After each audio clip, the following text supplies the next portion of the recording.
podcast. I'm not just saying that because we're having a good time, but Vaishali said it's kind of nice to come over and listen in and see whatever it is that we're yapping about.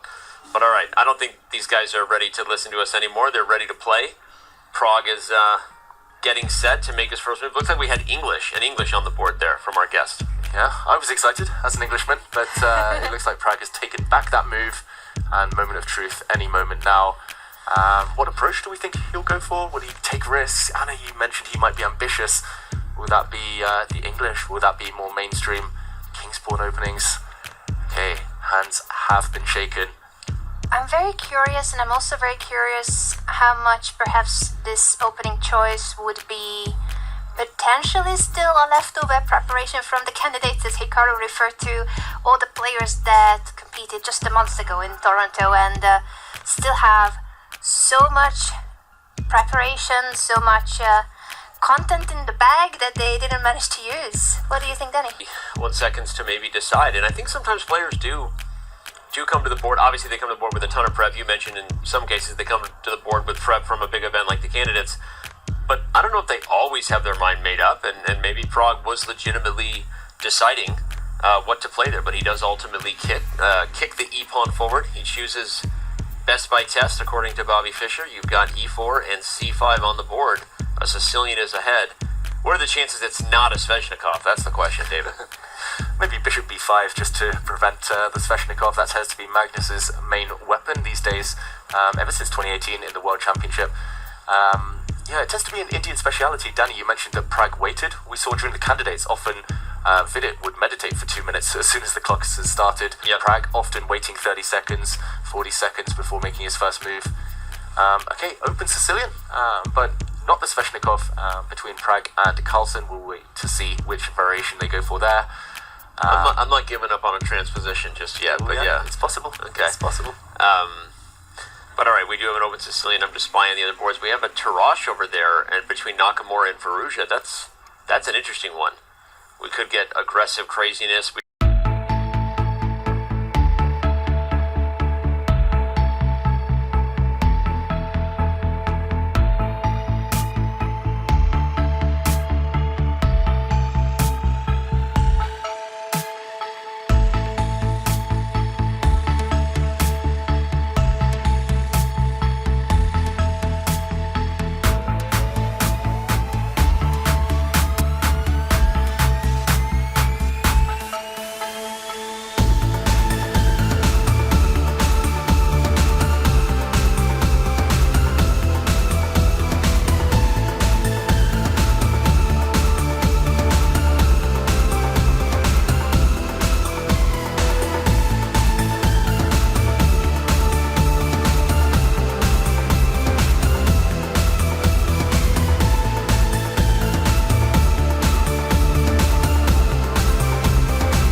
players of the world that you just... Oh, I thought that was resignation It was for a rook, second. Rook to g8. The king almost fell, but it's rook to g8. It does lose the rook, I believe, so I'm not sure what the trick is. David, you spot something? You cannot check. I thought it lost the rook as well, but if you check, the black king hides g7, h8 into the corner. Ah! Okay, yeah. That's Okay, clever. so it doesn't lose the rook. Yet. Doesn't lose the rook yet. What about our other threat? Our other attempt was queen b3. Queen to b3. b3. And there's no rook takes g2. That was my first thought. Is there a sacrifice by the rook and some sort of renegade perpetual check by He's Magnus? about to But play I don't think so. Pragg is about to play queen to b3. Yeah. Yeah, and queen b3 has another idea as well. If, for example, black blocks with d5, then you give the check. And if king g7, then you slide the white queen across to g3.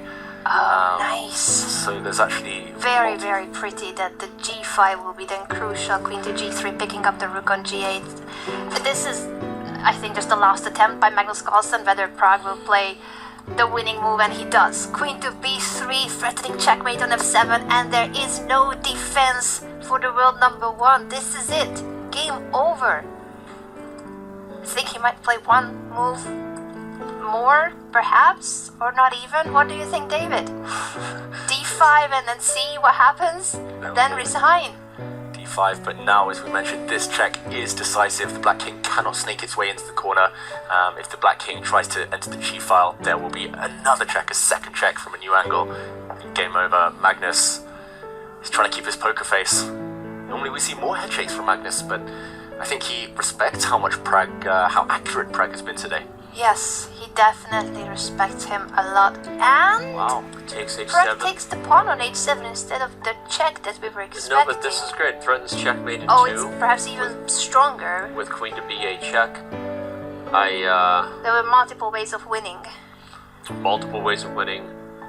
Magnus maybe plays queen d6, maybe resigns. Queen d6 is met by queen to b7, because then there will be no more rook sacrifices on g2. And there you And go. there's Magnus this. Carlsen has resigned. Praggnanandhaa has beaten the world number one, the former world champion, but greatest player of all time, arguably, Praggnanandhaa.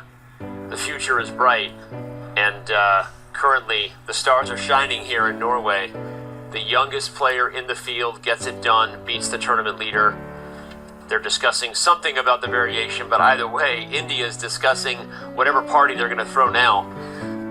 For Gugash's birthday, for Praggnanandhaa's win over Magnus Carlsen, Vaishali leading the women's event.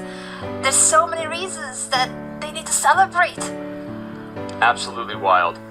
Praggnanandhaa and his sister, by the way, getting it done here. Vaishali is leading the women's event, if you didn't know that. She was the first to get a victory in classical chess yesterday over Humpy Canero. Pragg, not the first to get a victory here in classical. Fabiano beat Ding Liren earlier in this round, but joins Fabi, getting a 3-point score on the board. That is what a victory in classical chess is worth. Magnus Carlsen's classical chess